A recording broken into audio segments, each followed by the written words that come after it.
share the screen so we can have a look. So welcome one more time to Genius Class 2023. We're going to be looking at opiate overdose. In this particular case, an FY2 in an emergency department.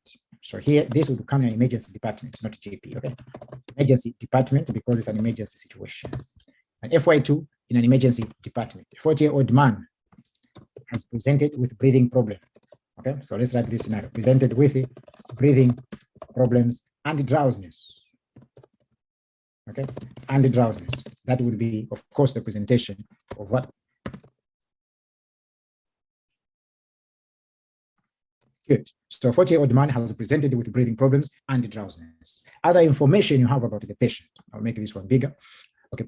This patient, he presented with drowsiness and breathing difficulties. He has presented with drowsiness and breathing difficulties. He was admitted 2 weeks ago with back pain following a fall. So he fell down from the height.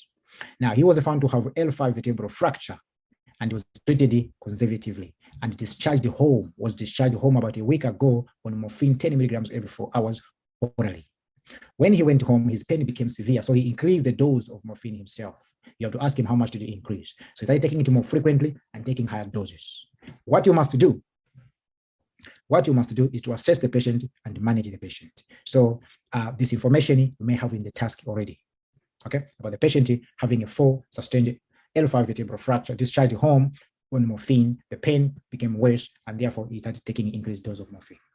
Approach to this task. This is an acutely unwell patient, and it is a talking mannequin. So it's important here to note that this is a talking mannequin. Okay, good. So we're going to be using a talking mannequin approach.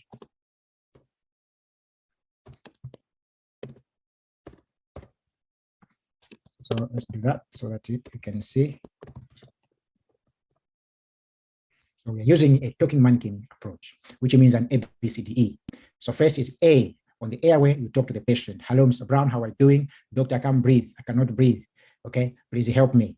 I can't breathe. I can't breathe. You may get confused with other scenarios like anaphylaxis or asthma. Okay, but this patient is talking and is complaining of shortness of breath. Okay, he looks a little bit drowsy, but he's able to reply to your questions. So since the patient is talking, the airway is patent. You can speak loudly. Okay, my patient is talking, the airway is patent. Then you go to breathing. Okay, let me look at your monitor. When you look at the monitor for B breathing, you focus on the SpO2 and the respiratory rate. So I can see that the respiratory rate is 8, which is low. The oxygen is also low. Saturation is 90%. So just look at these two. Don't look at the blood pressure and other stuff because we're doing B only for breathing, which is what? Respiratory rate and oxygen saturations. This is low and this is low. So you give oxygen to the patient, you will see the oxygen saturation improving to 93%. Okay, so from 90 to 93%, but we can obviously see that the respiratory rate is low. Then you have to take a quick history. We take a quick history. When did the shortness of breath start? He has a shortness of breath for 1 or 2 days.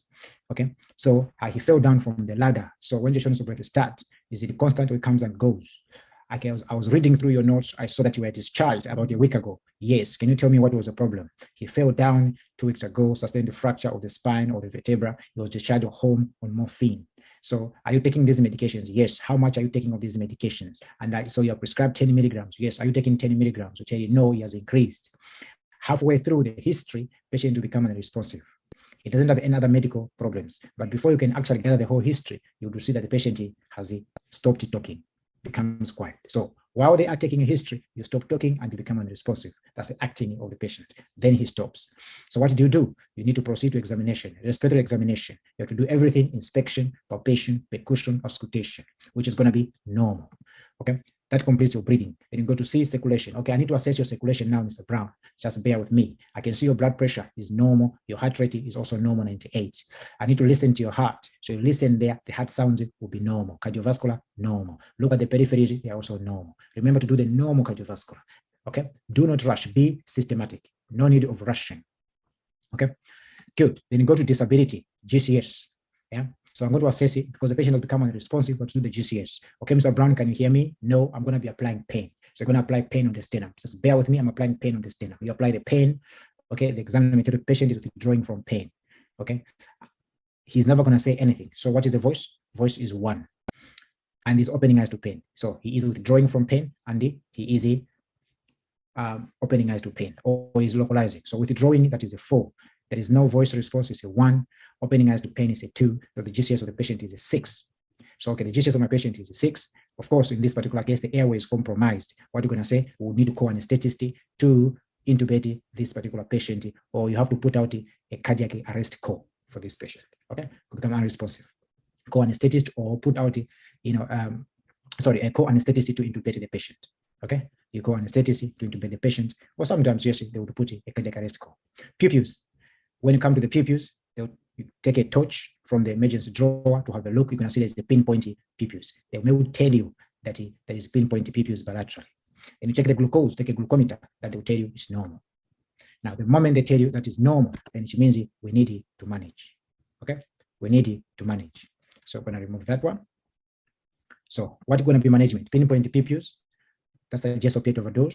And remember, the respiratory rate was 8. It was reduced. So there's a low respiratory rate and pinpoint pupils. So the diagnosis is the opiate overdose. So what you're going to do, you're going to have to take IV naloxone. You go in an emergency drawer, you take IV naloxone. Okay, you check the dose and the expiry date before giving. So you need 400 micrograms IV, and then you continue monitoring. Okay, if there's no response, you repeat 800 micrograms of naloxone, up to 2 doses of 800 micrograms, 1 minute apart, at 1 minute interval. If no response to preceding dose, so you give this. If there is no response, you go to 800. If there's no response, you go to another 800. 1 minute assess, then next action. After another minute, next action. So the initial one is IV, 400 micrograms. After a minute, no response, what do you do? 800 micrograms. After another minute, no response, 800 micrograms. Okay. So how much have you given? 800 is 1,600 plus the 400. You've given 2 milligrams. Yeah, you've given 2 milligrams. Then you continue assessing the patient. Then increase the dose to what? 2 milligrams for 1 dose only if it's still no response. Remember, we only go to the next action if there is no response to the other one. So 4 milligram dose may be required in seriously poison the patient with the opiate. Okay, so usually we would go a maximum of 4 milligrams. After that, you need to seek help. Okay, so in the exam, you would give 400 micrograms to begin IV, and then you assess. Okay, see after 1 minute if there is no response, then you repeat 800, then again repeat 800, and then afterwards still no response, you repeat 2 milligrams. Okay, higher doses than 4 milligrams may be given, but usually you have to seek help before you can go above that. Then E, exposure. Now, after you have given the patient naloxone, he will be alert, he will be able to talk. You say, okay, now I need to examine you, look at your tummy, can I look at your private area, can I look at your legs, everything is normal.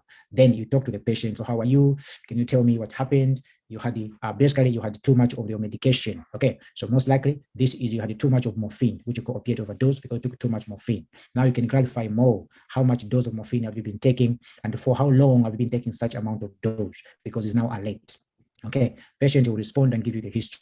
So explain that we're going to continue reviewing you because sometimes your breathing may drop again. Okay, you may suffer another respiratory depression. So we're going to continue monitoring so that if you need it, then you can do it. We can give you another naloxone medication. So explain with the patient what had happened and what is wrong.